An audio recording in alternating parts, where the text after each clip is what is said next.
Hello friends, how are you? कैसे चल रही है आपकी ट्रेडिंग? आप यू आर डूइंग गुड। तो दोस्तों, आज हम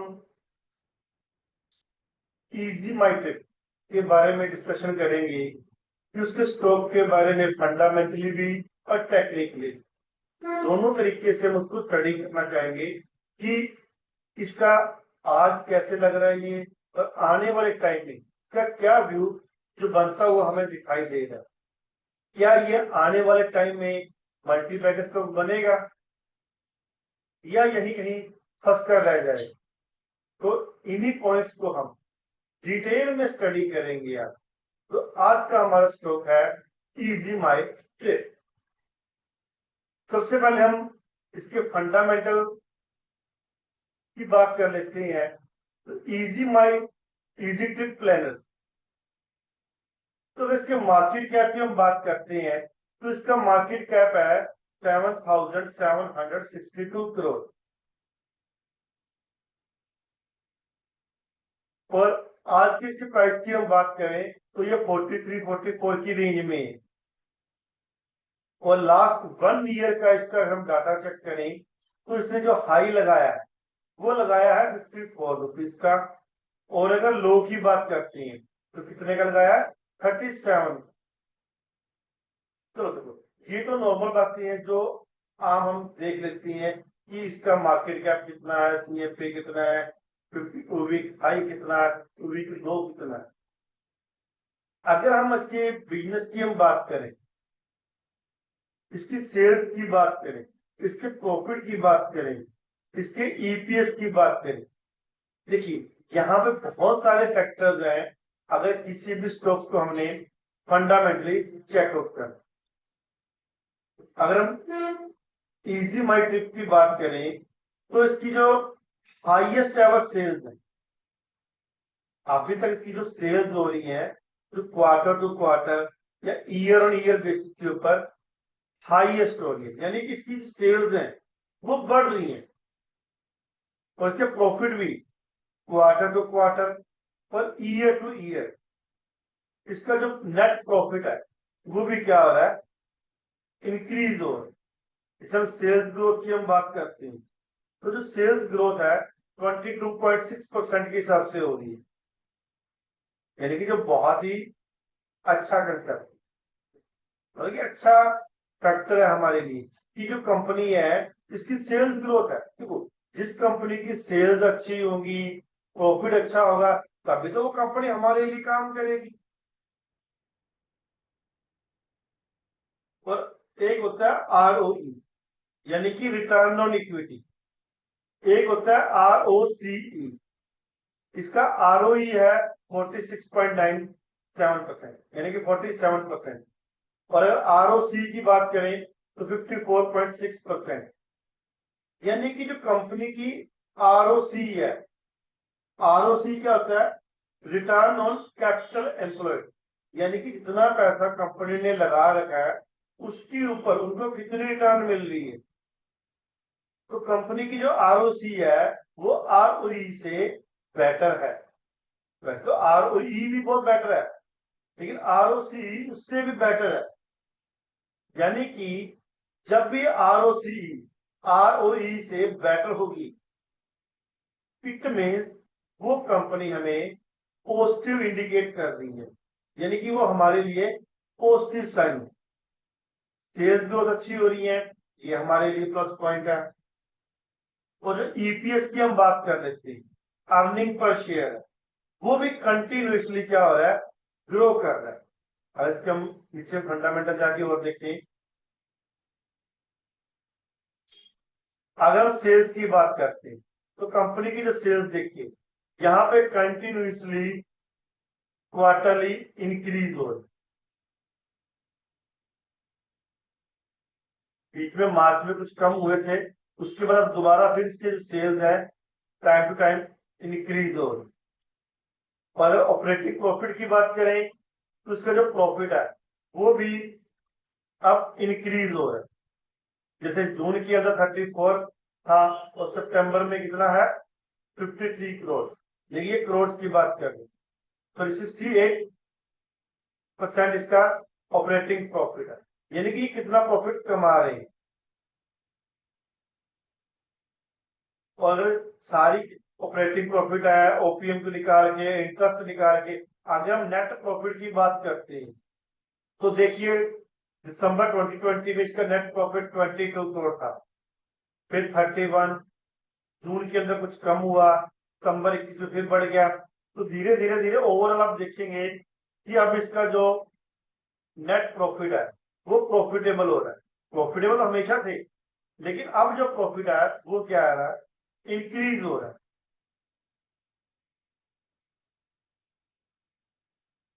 तो अगर स्पेशली प्रॉफिट लॉस हमें यहाँ देखना हो तो यहाँ हम देख सकते हैं कि जो कंपनी की जो सेल्स बढ़ रही हैं, हालांकि कंपनी के एक्सपेंसेस भी बढ़ रहे हैं। देखो, जब कोई कंपनी ग्रो करेगी तो उसके एक्सपेंस भी बढ़ेंगे, और अच्छा काम करेगी तो सेल्स भी बढ़ेंगे। ठीक है, तो अगर रिजर्व की बात कर ली जाए तो कंपनी के पास अभी भी 437 करोड़ रुपए रिजर्व में पड़े हैं। और अगर हम बोरोइंग की बात करें तो सिर्फ और सिर्फ 116 करोड़। तो ओवरऑल हम ये कह सकते हैं कंपनी का जो फंडामेंटल है वो काफी अच्छे लग रहे हैं। ठीक है, इसमें अगर एक नेगेटिव पॉइंट्स की अगर मैं बात करूं तो इसका जो बुक वैल्यू है वो 3.46 रुपीज है, और स्टॉक्स कितने पे चल रहा है, 43 के ऊपर। यानी कि अगर मैं पी बाई बी की वैल्यू बोलूं तो वो इसकी क्या है, ज्यादा है।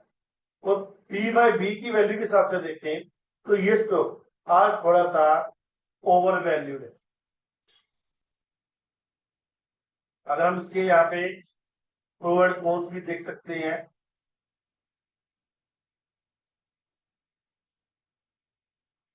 कि कंपनी ने अच्छा प्रॉफिट डिलीवर किया है लास्ट 5 इयर्स के अंदर, और अच्छा रिटर्न ऑन इक्विटी भी आ रहा है, और 3 इयर्स का कितना है, 48.7%।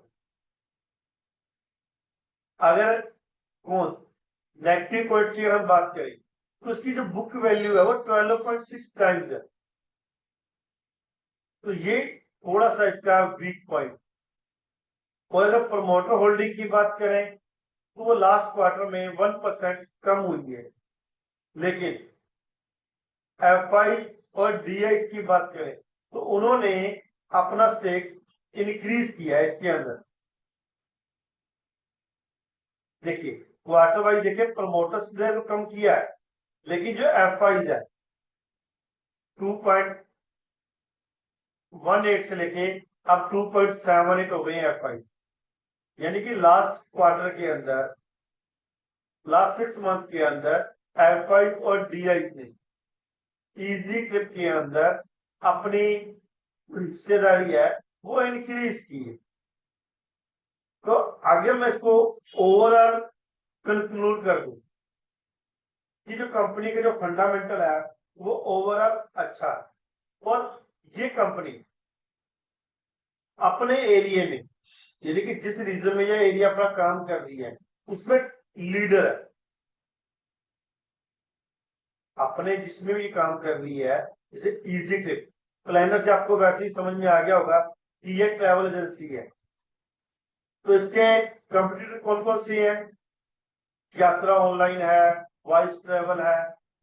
तो उनके कंपैरिजन में ये अपनी टॉप कंपनी। ठीक है, और इन तीनों का कंपैरिजन करें तो आर ओ सी बी क्या है, इसका सबसे अच्छा है। मार्केट कैप भी इन सबसे बड़ा है। यानी कि हम इसमें फंडामेंटली अगर कंक्लूजन निकालना चाहें तो हम कह सकते हैं कि it's a good, it's best. अब फंडामेंटली अच्छा है तो अब इसकी एंट्री कहाँ की जाए, अब बात करते हैं हम टेक्निकली।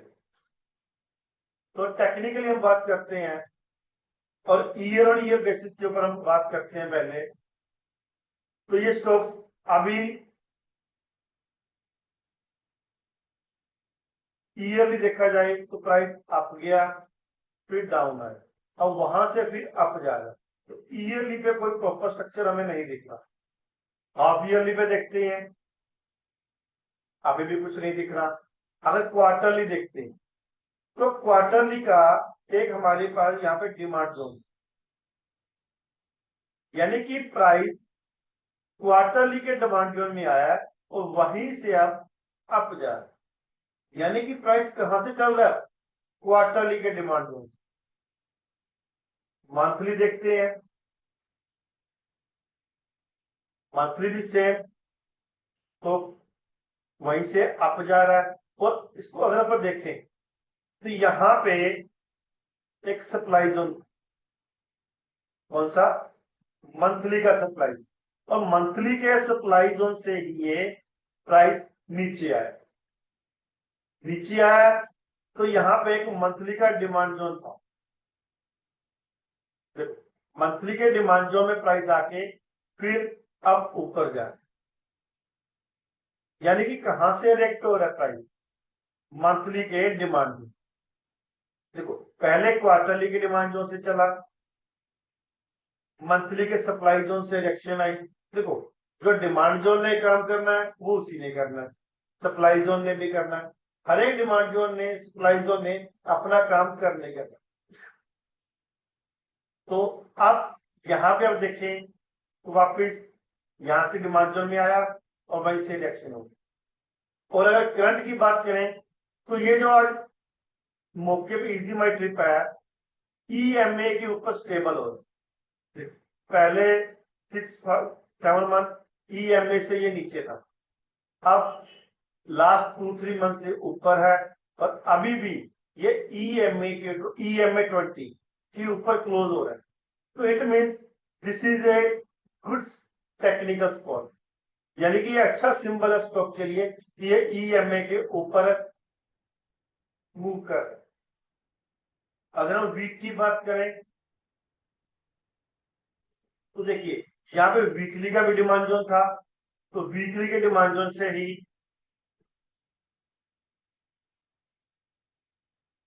इसने मूव अप किए। और देखिए यहां से ईएमए 20 भी पास आउट हो रही है, तो इट मीन्स ये एरिया कुछ अच्छा था। और देखो वहीं से प्राइस यहाँ आया इस एरिया में और वहीं से मूव हो जाओ। डेली बेस पे करें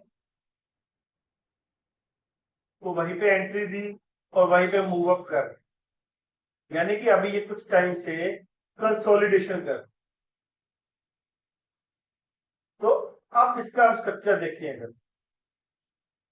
तो मंथली बेस पे देखिए तो ये एरिया टेस्टेड है। अब आगे की हम बात करते हैं, तो जो अब जो फ्रेश हमारा सप्लाई एरिया बनेगा वो ये बनेगा।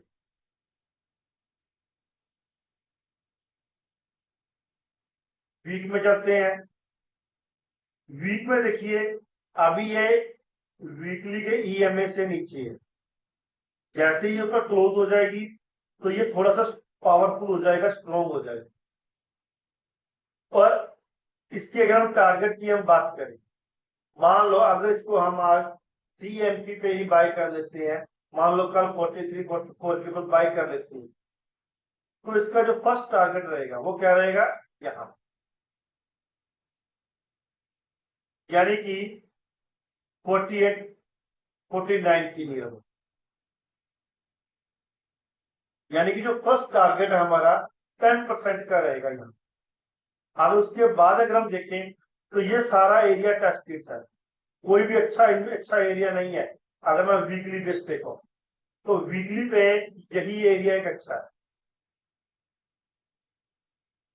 तो वीकली बेस पे भी जो मेरा सप्लाई एरिया बन रहा है वो कितने का बन रहा है, 60 के आसपास।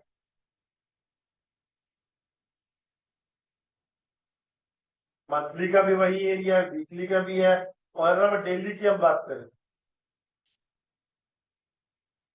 तो ऊपर देखो, नीचे देखो, वीकली का डिमांड जोन भी है, मंथली का डिमांड जोन भी है, back to back demand zone, यानी कि इस स्टॉक के अब नीचे जाने के जो चांसेस है बहुत कम है। लेकिन ऊपर जाने के लिए, अगर इसको ऊपर मूव करना है तो इसको रोकने के लिए क्या कुछ है, अभी कुछ भी मूव नहीं है। अब ये सप्लाई एरिया है, ये भी ये टेस्ट हो चुका है, यहाँ पे फिर टेस्ट हो चुका है, यानी कि ये जो सप्लाई एरिया है ये बिल्कुल अच्छा नहीं है। बहुत इजीली ये इसको ब्रेक करके ऊपर चला जाए। और उसके ऊपर ये सप्लाई एरिया है, देखो ये भी टेस्ट हो चुका है। फिर ये सप्लाई एरिया था, ये देखो ये भी यहाँ पे टेस्ट हो चुका है। और यहाँ पे नंबर ऑफ बेसिस क्या है, बहुत ज्यादा है।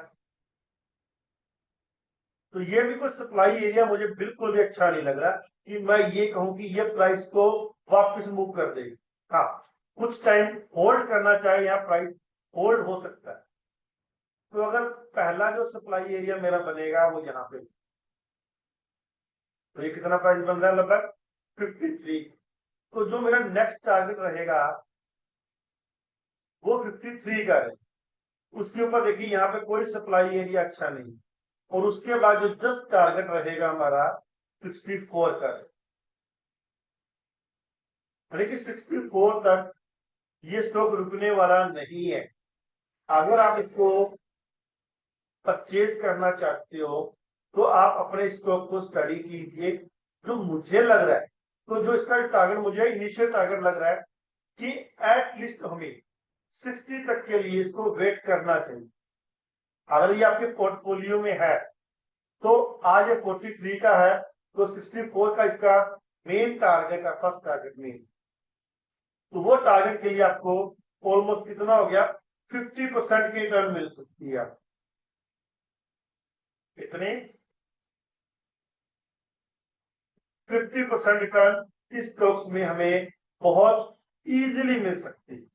यानी कि इसमें होने के चांसेस बहुत कम है, लेकिन पाने के जो चांसेस हैं वो बहुत ज्यादा है। हालांकि जब एक बार यहां से आके थोड़ा सा डाउन जाएगा, लेकिन इसको अगर आप होल्ड करके रखते हो तो इसका जो टारगेट है, अगर मैं अपने पर्सनल टारगेट की बात करूं तो वो मेरा जो टारगेट है वो इससे भी कहीं आगे है। तो उसकी जो आगे का टारगेट है उसकी हम बात करेंगे जब इसका टारगेट प्राइस 60 के आसपास आ जाएगा।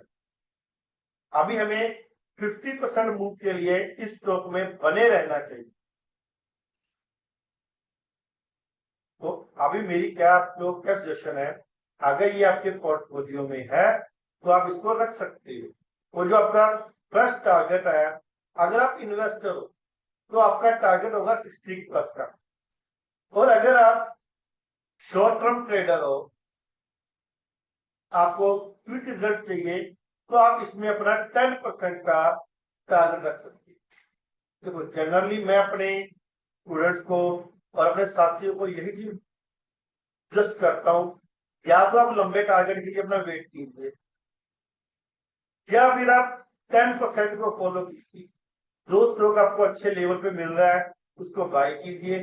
जैसे 10% आपका प्रॉफिट आ रहा है आप उसको निकाल दीजिए, सेल आउट कर दीजिए, फिर नई अपॉर्चुनिटी ढूंढिए। देखो मार्केट में टिकना है तो एक साइकोलॉजी हमारी बहुत अच्छी होनी चाहिए, हमारा जो माइंड सेट है वो बहुत अच्छा होना चाहिए। सारी की सारी गेम माइंड सेट की और डिसिप्लिन।